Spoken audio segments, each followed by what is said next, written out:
శివాయ. అందరికీ నమస్కారం అండి. వృషభ రాశి వారి జీవితంలో ఒక అపూర్వమైన ఊహించని మహా అద్భుతం జరిగే సమయం ఆసన్నమైంది. ఈ అక్టోబర్ మాసంలో జరగబోయే శుభ పరిణామాలు చూసి మీ కళ్ళని మీరే నమ్మలేని ఒక అద్భుతమైన స్థితికి చేరుకుంటారు. మీకు తెలియకుండానే అత్యంత గోప్యంగా ఒక మహాదైవక శక్తి మీ జీవితాన్ని శాసించబోతుంది. మీ తలరాతను తిరగరాయబోతుంది.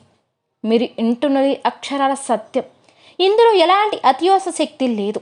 మీరు ఎంతటి ముఖ్యమైన పనిలో ఉన్నా సరే, ఎంతటి తీవ్రమైన ఒత్తిడిలో ఉన్నా సరే, ప్రశాంతంగా ఏకాంతంగా ఒక చోట కూర్చొని ఇప్పుడు మేము ఈ వీడియోలో చెప్పబోయే మాటలను శ్రద్ధగా మీ మనసు లోతులకి, మీ ఆత్మలోకి ఇంకిపోయేలాగా వినండి. ఎందుకంటే వృషభరాశి వారు ఈరోజు మీరు తెలుసుకోబోయే ఈ పరమ సత్యాన్ని మీ గుండెలకు బలంగా తాకుతుంది. మీ భవిష్యత్తుకు తిరుగులేని బంగారు బాటు వేస్తుంది. కాబట్టి చేసి ఈ వీడియో ఎక్కడ కూడా స్కిప్ చేయకుండా చివరి వరకు చూడండి. అప్పుడు మీకు మేమేం చెప్తున్నాము అనేది మీకు మీ జీవితంలో ఏ అద్భుతమైన మార్పులు సంభవించబోతున్నాయో మీకు సంపూర్ణంగా అవగతం అనేది అవుతుంది. మీ ఇంటికి రాత్రి సమయాలలో ఒక దైవం అత్యంత రహస్యంగా సూక్ష్మ రూపంలో వచ్చి వెళ్తున్న విషయం మీకు తెలుసా? అలానే ఆ దైవం ఎవరు? అసలు ఎన్నో లక్షల గ్రహాలు ఉండగా ప్రత్యేకంగా మీ ఇంటికి ఎందుకు వస్తున్నారు? మీకు కనుక తెలిస్తే మీరు ఆశ్చర్యపోవడమే కాదండి, వర్ణించలేని ఆనందంతో పొంగిపోతారని చెప్పుకోవచ్చు.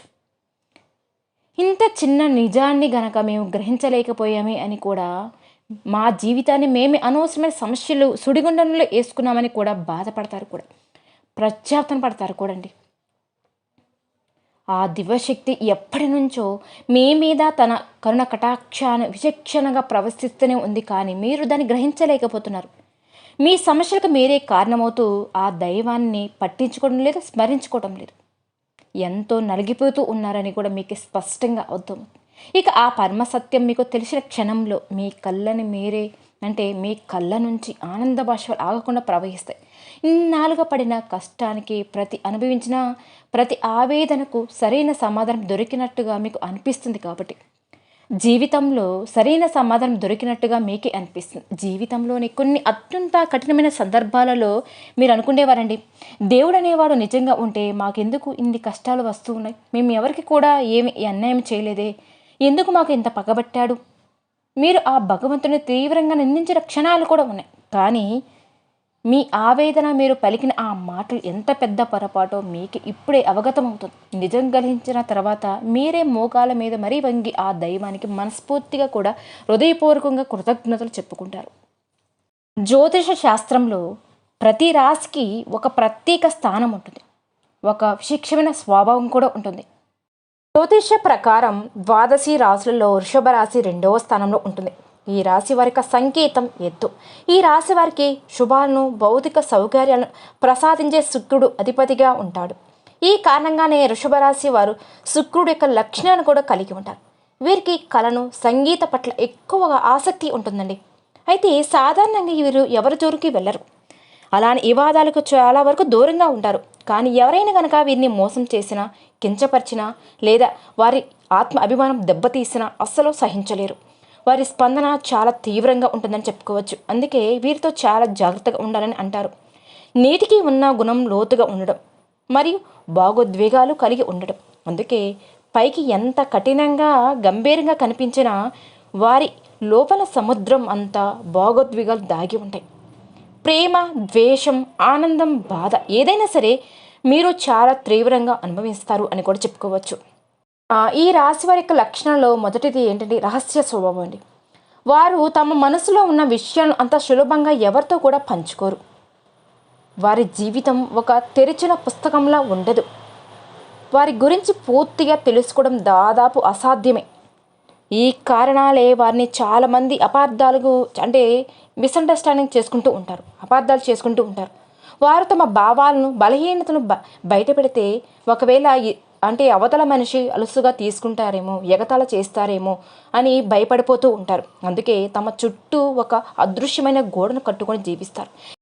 ఇక వాళ్ళు పూర్తిగా నమ్మిన వ్యక్తులకు మాత్రమే ఆ గోడ లోపలికి అనుమతిస్తారు. వీరికి ఉన్న మరొక అద్భుతమైన శక్తి వారు అంతర్దృష్టి. ఎదుటివారి మనసులో ఏముందో వారు నిజంగా చెప్తారు. అబద్ధం చెప్తున్నారా నిజం చెప్తున్నారా అనేది చాలా సులభంగా పసిగట్టగలరు. వారి కళల్లోకి చూసి వారు మాట తీరును బట్టి వారి అసలు ఉద్దేశాన్ని గ్రహించగలుగుతారు. ఈ శక్తి కారణంగానే వీరిని మోసం చేయడం దాదాపు అసాధ్యం. ఎవరైనా వీరి ముందు నాటకాలు ఆడినా కళ్ళబులు కబుర్లు చెప్పినా వెంటనే దొరికిపోతారని కూడా చెప్పుకోవచ్చు. అందుకే వీరు నిజాయితీగా ఉండే వారిని ఇష్టపడతారండి. నమ్మక ద్రోహాన్ని అస్సలు సహించలేరు. అత్యంత నమ్మకమైన స్నేహితుల కోసం ప్రాణమైనా సరే ఇవ్వడానికైనా వెనుకాడరు. అలాగే తమ స్నేహితులకు కష్టం వస్తే మాత్రం ప్రపంచంతోనైనా సరే పోరాడడానికి సిద్ధంగా ఉంటారు. వారు స్నేహం చాలా లోతైనది, శాశ్వతమైనదని కూడా చెప్పుకోవచ్చు. అందుకే వీరి స్నేహాన్ని మరి పొందడం అంత సులభమైతే కాదు. వారు ఎవరైనా కనుక స్నేహితుడుగా అంగీకరించే ముందు వారిని అన్ని విధాలుగా పరీక్షిస్తుంటారు. వారి నిజాయితీని నమ్మకాన్ని పూర్తిగా నిర్ధారించుకున్న తర్వాత మాత్రమే వారితో తమ జీవితంలోకి ఆహ్వానిస్తారు. వారిని గాయపరిచిన వారిని క్షమించడం అనేది చాలా కష్టం. ఆ గాయం వారి మనసులో ఎప్పటికీ కూడా ఒక మచ్చలా ఉండిపోతుంది. అందుకే వీరితో శత్రుత్వం పెట్టుకోవడం అంటే నిప్పుతో చెలగాటం వంటిదే. జీవితంలో ఎదురయ్యే ఎలాంటి సవాళ్ళైనా సరే ధైర్యంగా ఎదుర్కొంటారు. ఓటమిని అంతగా సులభంగా అంగీకరించారండి, ఒప్పుకోరన్నమాట. ఒక్కసారి ఓడిపోతే మళ్ళీ రెట్టింపు బలంతో ప్రయత్నిస్తారు తప్ప ఇక మనం సాధించలేమా అనే దాన్ని వాళ్ళు అస్సలు ఒప్పుకోలేరనమాట. ఎలాగైనా సరే అనుకున్నది సాధించే వరకు విశ్రమించరు. అందుకే వీరు ఏ రంగంలో ఉన్నా అయినా సరే అండి నాయకులుగానే మంచి పొజిషన్లకు ఎదుగుతారు. జీవితంలో వీరు ఎంత అంటే అంకిత భావంతో పనిచేస్తూనే ఉంటారు. ఏదైనా పని మొదలు పెడితే దాన్ని పూర్తి చేసే వరకు వదిలిపెట్టరు. వారు ఏకాగ్రత, అయోగం, పరిశోధన, గూఢాచార్యం, సైకాలజీ, సర్జరీ వంటి లోతైన విశేషాలపై అంటే ప్రతి రంగంలో వీరు మంచిగా రాణిస్తారు. వారికి అధికారం అంటే చాలా ఇష్టమండి. ఇతరుల కింద పనిచేయడం అంటే వాళ్ళకి కొంచెం నచ్చదు. వారి నాయకత్వం వహించడం ఇష్టపడుతూ ఉంటారు కాబట్టి వారిలో సహజమైన నాయకత్వ లక్షణాలు ఉంటాయి. ఒక బృందాన్ని నడిపించడంలో కూడా, కష్టమైన పనులు పూర్తి చేయడంలో కూడా వీరు ముందు అంటారండి. ఇక ప్రేమ సంబంధాల విషయాలకి వస్తే ఈ వృషభరాశి వారు చాలా తీవ్రంగా ఉంటుంది. ప్రేమించిన వారిని ప్రాణం కంటే ఎక్కువగా ప్రేమిస్తారు. అలానే వారి ప్రేమలో స్వచ్ఛత లోతుగా ఉంటాయి. కానీ అదే సమయంలో వాళ్ళు అసూయ, తమ వారినే భావన కూడా ఎక్కువగా ఉంటుందన్నమాట. అంటే తమ భాగస్వామి నుండి సంపూర్ణమైన నిజాయితీని, నమ్మకాన్ని ఆశిస్తారు. చిన్న అనుమానం వచ్చినా తట్టుకోలేరండి. వారి ప్రేమ ఎంత తీవ్రంగా ఉంటుందో అనుమానం వస్తే గనక వారి ప్రవర్తన కూడా అంతే తీవ్రంగా ఉంటుంది, అలాగ మారుతుంది. అందుకే వీరితో బంధంలో ఉన్నవారు చాలా ఓపికగా, నిజాయితీగా ఉండాలి. వీరిలో ఉండే మొండితనం ఒక్కసారి వారికి మేలు చేస్తే మరొకసారి వీరికి కీరు కూడా చేస్తుందని చెప్పవచ్చు. ఈ మొండి పట్టుదలే కొన్నిసార్లు వీరికి విజయాలు దగ్గరగా చేస్తుండేది, మరి కొన్నిసార్లు బంధాలు కూడా దెబ్బతీయడానికి కారణం అవుతుంది కూడా. కాబట్టి ఎప్పుడైనా సరే మొండి పట్టుదల అనేది కొంచెం హానిగానే మీకు కలిగిస్తుంది. ఇతరుల సలహాలు వినడానికి వారు అంతగా ఇష్టపడరు. తమకు తెలిసిందే సరైనది అనే భావన వారిలో బలంగా ఉంటుంది. వీరు తమ చుట్టూ ఉన్న కొన్ని పరిస్థితులను, మనుషులను తమ అదుపులో ఉంచుకోవడానికి ప్రయత్నిస్తారు. ఇది వారిలో ఉండే భద్రతా భావం నుండి వస్తుంది. అంతా తమ నియంత్రణలో ఉంటేనే వారు ప్రశాంతంగా ఉండగలరు. ఈ గుణం వల్లే వీరేంటి ఇతరుల వారితో ఉండడానికి ఇబ్బంది పడవచ్చు. అంటే పక్కన వాళ్ళతో అంతగా ఇబ్బంది పడుతూ ఉంటారండి. ధనం విషయంలో అయితే చాలా జాగ్రత్తగా ఉంటారు. ఇక భవిష్యత్తు కోసం పొదుపు చేయడంలో, పెట్టుబడులు పెట్టడంలో మీరు ముందుంటారండి. వారికి డబ్బు అంటే కేవలం ఇరరాశం మాత్రమే కాదు, అది వారికి ఒక రకమైన శక్తిని, భద్రతను ఇస్తుంది. పైకి కనిపించే ప్రపంచం వెనుక ఉన్న నిజాలను అన్వేషించాలని తపన వారిలో ఉంటుందండి. వృషభరాశి వారిలో చాలా మంచి గుణాలు అలవడిగా ఉంటాయి.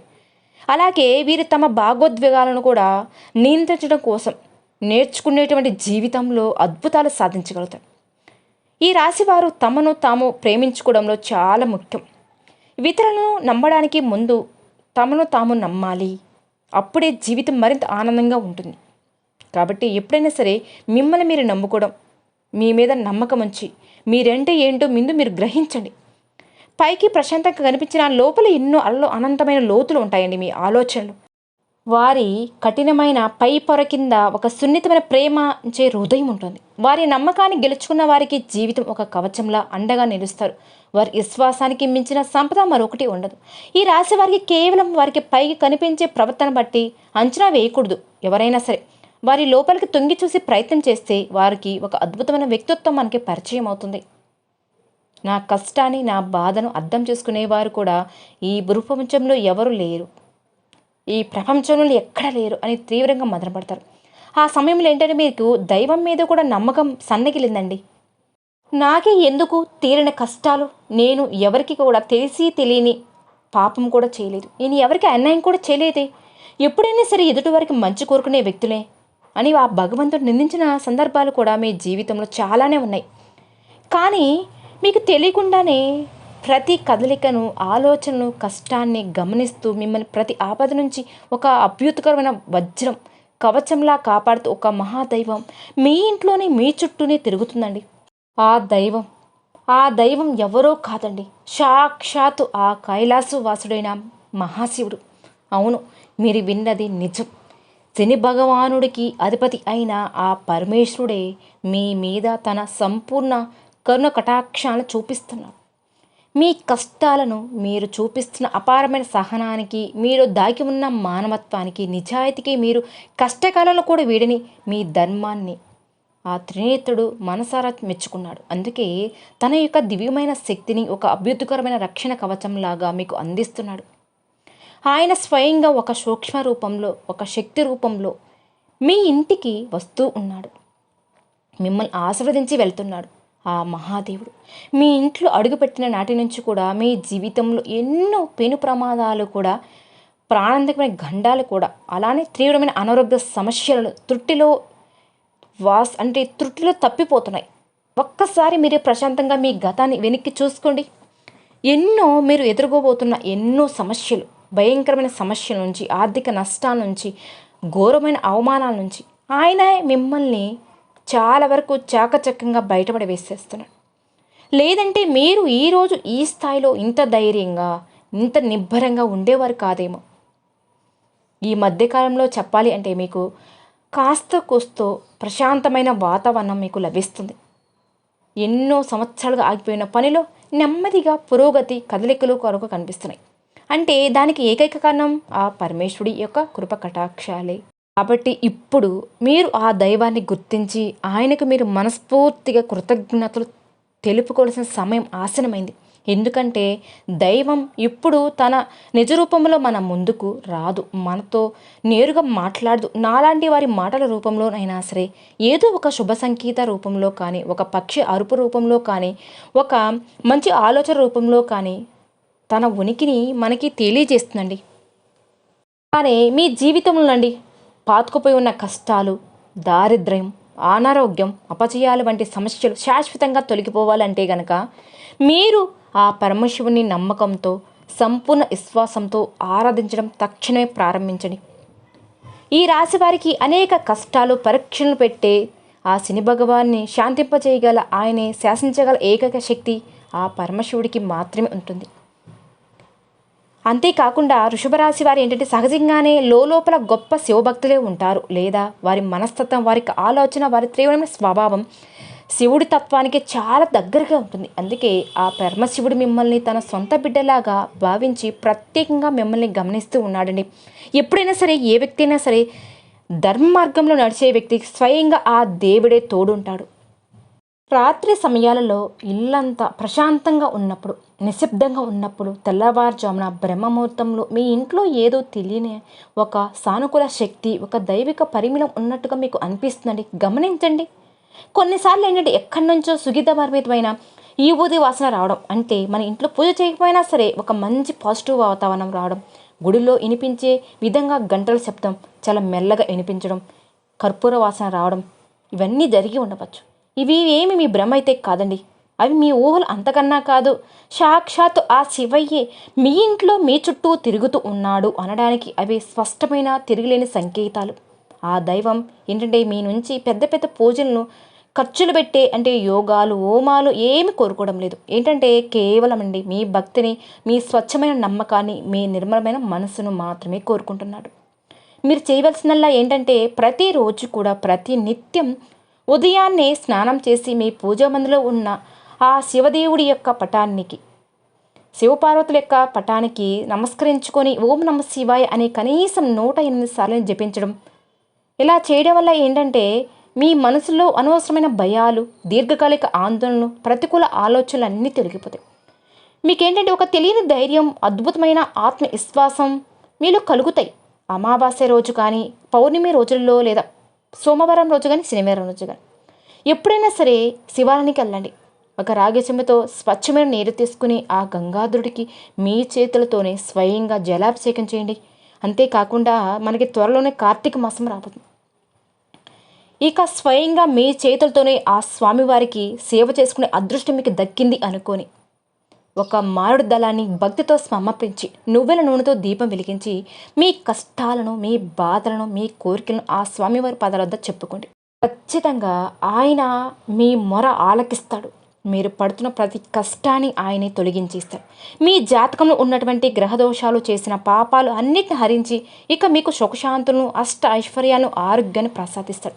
ఆ శివ అనుగ్రహం మీకు సంపూర్ణంగా లభించిన తర్వాతే మీ జీవితంలో ఎలాంటి మార్పులు, అద్భుతాలు జరుగుతాయో మీరే చూసి ఆశ్చర్యపోతారు. ఇక ఈ వృషభ రాశి వారికి ఏంటంటే ఈ అక్టోబర్ మాసం నుంచి కూడా మీకు మంచి రోజులు అనేవి మొదలవబోతున్నాయండి. మీరు ఎంతటి కష్టంలో ఉన్నా సరే, ఎంతటి అగాధమైన నిరాశలో ఉన్నా సరే, ఒక్క క్షణం కళ్ళు మూసుకోండి. పరమేశ్వరుని మనస్ఫూర్తిగా శివయ్య నన్ను కాపాడు తండ్రి అని తలుచుకుంటే చాలండి. మీకు తెలియకుండానే మీలో నుంచి ఒక గొప్ప ఆలోచన వస్తుంది. ఆ సమస్య నుంచి బయటపడే మార్గం మీ కళ్ళ ముందే కనిపిస్తుంది. మీకు వచ్చే ఆ గొప్ప ఆలోచనలను ఆ పరమేశ్వరుడు యొక్క సంకేతాలుగా మొదటగా భావించండి. అయితే ఏంటంటే మీరు మరొక ముఖ్యమైన విషయాన్ని గుర్తుపెట్టుకోవాలండి. ఏంటంటే వృషభరాశి వారు మీరు ఎన్ని దేవులకు పూజ చేసినా, ఎన్ని నోములు చేసినా మొదటిగా మీరు మీ ఇంటి కులదైవాన్ని పూజించిన తర్వాత మాత్రమే వేరే దేవతలకి మనం పూజ చేసుకోవాలి. మీ ఇంటి కులదైవాన్ని ఎటువంటి పరిస్థితులు మీరు మర్చిపోకూడదు. శివుడు జగత్ రక్షకుడు అయితే కులదేవత మీ వంశాన్ని కాపాడే రక్షకురాలు. మీకు మీ కులదేవత ఎవరో తెలియకపోతే ఏ మాత్రం కూడా ఆలస్యం చేయకుండా వెంటనే మీ పెద్దవారిని అడిగి, మీ బంధువులను అడిగి తెలుసుకోండి. అప్పుడైనా సరే మీ కులదేవతకి సంబంధించి చిత్రపటం కూడా ప్రతిరోజు దీపారాధన చేస్తూ ఉండండి. ప్రయత్నం చేయండి. మీకు తెలియకుండానే మీరే చెప్తారు మీ జీవితం ధన్యమైందని. ఎందుకంటే కులదేవత మరి మహాశివుడి ఆశీస్సులు మీకు తోడైతే ఇక మిమ్మల్ని ఆపగలిగే శక్తి ఈ ప్రపంచంలో మరి ఎవరికీ ఉండదు. మీ శత్రువులు మీకు తెలియకుండానే మీకు హాని చేయాలనుకునేవారు మీ మీద నరఘోష, నరదిష్టి వంటివి మీకు దరిదాపులో కూడా రాలేవు. మీరు ఏ పని మొదలుపెట్టినా సరే అందులో అఖండ విజయం, ఆర్థికంగా ఉన్న ఇబ్బందులు అన్నీ కూడా మీకు మంచిగా, అంటే మీకున్న సమస్యలన్నీ పోయి ప్రతి పనిలో విజయం సాధిస్తారు. మీ చేతిలో ధనం ఎప్పుడు కూడా నిలకడగా ఉంటుంది. ధనం అనేది ప్రవాహంలా పెరిగి ఖర్చులు అదుపులోకి వస్తాయి. ఇక మీకు అసలు అన్నిటికన్నా ముఖ్యంగా కావాల్సింది ఏంటంటే మీరు మనస్ఫూర్తిగా కోరుకుంటూ సంపాదించగల శక్తి, ధైర్యం, సామర్థ్యాలు, అద్భుతమైన అవకాశాలు మీకు పుష్కలంగా లభిస్తాయి. ఇక అన్నిటికన్నా ముఖ్యంగా ఇంకేం కావాలండి? అన్నిటికంటే ముఖ్యం మీకు మీ ప్రపంచంలో అంటే ఈ అమూల్యమైన మానసిక ప్రశాంతత లభిస్తుంది. కుటుంబంతో గొడవలు, అన్నాదమ్ముల మధ్య, భార్యాభర్తల మధ్య ఉన్న మనస్పర్ధలన్నీ కూడా తొలగిపోతాయండి. మీకు దేనికి కూడా చింతించవద్దు. గతంలో గడిచిపోయిన జీవితాన్ని పదే పదే గుర్తు తెచ్చుకొని బాధపడవద్దు. అందరూ సంతోషంగా, ఆరోగ్యంగా ఉంటారు. మీ భాగస్వామితో మీ అనుబంధం మరింత బలపడి మీ దాంపత్య జీవితం మరింత బాగా, అంటే మంచిగా మీ మధ్య ఉన్న చిన్న చిన్న ఆ మిస్అండర్స్టాండింగ్స్ అన్నీ కూడా తొలగిపోతాయి. పరమశివుణ్ణి మీ మనసులో ఒక్కసారి హృదయపూర్వకంగా నిలుపుకొని ప్రతి పనిని ప్రారంభించడం ప్రయత్నించేయండి. అలానే మీ కులదేవతను పూజించడం, స్మరించుకోవడం అస్సలు మర్చిపోవద్దు. ఎందుకంటే ఈ రెండు మహాశక్తులే మిమ్మల్ని ముందుకు నడిపించే రథసారథులలో మీ పక్కనే ఉండి అంగరక్షకులు. ఈ పరమసత్యం తెలుసుకున్న తర్వాత మీ జీవితం ఎంత అద్భుతంగా మారుతుందో చూసి మీరే ఆశ్చర్యపోతారు, ఆనందపడతారు. మీరు ఇక నుంచి ఈ అక్టోబర్ మాసం నుంచి మీరు ఏ పని చేసినా సరే దాంట్లో మంచిగా రాణిస్తారండి. అలాగే మీ కులదేవత గురించి మీరు తప్పకుండా తెలుసుకోండి. ఆ దేవతకు సంబంధించి దైవమైన, అంటే దేవుడు కానీ దేవత కానీ ఇష్టమైన నైవేద్యాలు పెద్దవారిని అడిగి తెలుసుకుని కులదేవత ఆరాధన నిత్యం చేసుకుంటూ ఉంటేనే ఆ వంశాన్ని కాపాడే తల్లి లేదా తండ్రి అనుగ్రహం మీరు ఏదైతే మనస్ఫూర్తిగా కోరుకుంటున్నారో అవన్నీ కూడా జరిగి తీరుతాయండి. కాబట్టి మీరు అడగకముందే నెరవేర్తాయి కూడా. కాబట్టి మహాశివుడితో పాటుగా మీ కులదేవత యొక్క చిత్రపటం కూడా మీ పూజా మందిరంలో పెట్టుకొని ప్రతిరోజు భక్తి శ్రద్ధలతో ధూపం, దీపం, నైవేద్యాలతో పూజ చేసుకోవడం. ఒకవేళ మీకు పూజలు చేయడం కుదరని వాళ్ళు ప్రతినిత్యం మనం స్మరించుకున్నా చాలండి. కులదేవత యొక్క సంపూర్ణ అనుగ్రహం మీకు కలుగుతుంది. కులదేవత అమావాస్య తిథి అంటే చాలా ఇష్టం. ఆ రోజున శక్తి మరింత అవుతుంది. కాబట్టి ప్రతి అమావాస్యకి ఒక్కొక్క నైవేద్యం చొప్పున మొత్తం 11 అమావాస్యలకు మీకు ఒక సంకల్పం చెప్పుకొని, మీకు ఏదైనా గట్టి సంకల్పం అనేది ఉంటుంది కాబట్టి ఆ సంకల్పం చెప్పుకొని కులదేవతకి సంబంధించిన నైవేద్యం పెట్టుకొని ఆమె యొక్క అనుగ్రహాన్ని పొందండి. అన్ని రకాలుగా మీకు అంటే ఐశ్వర్యం, సుఖాలు, సంతోషాలు పొందగలుగుతారు. మీరు మీ కులదైవాన్ని గురించి ఖచ్చితంగా తెలుసుకోవడానికి ప్రయత్నించండి. మీకు అన్ని విధాలుగా మంచిగా కలిసి రావడానికి అవకాశం ఉంటుందండి.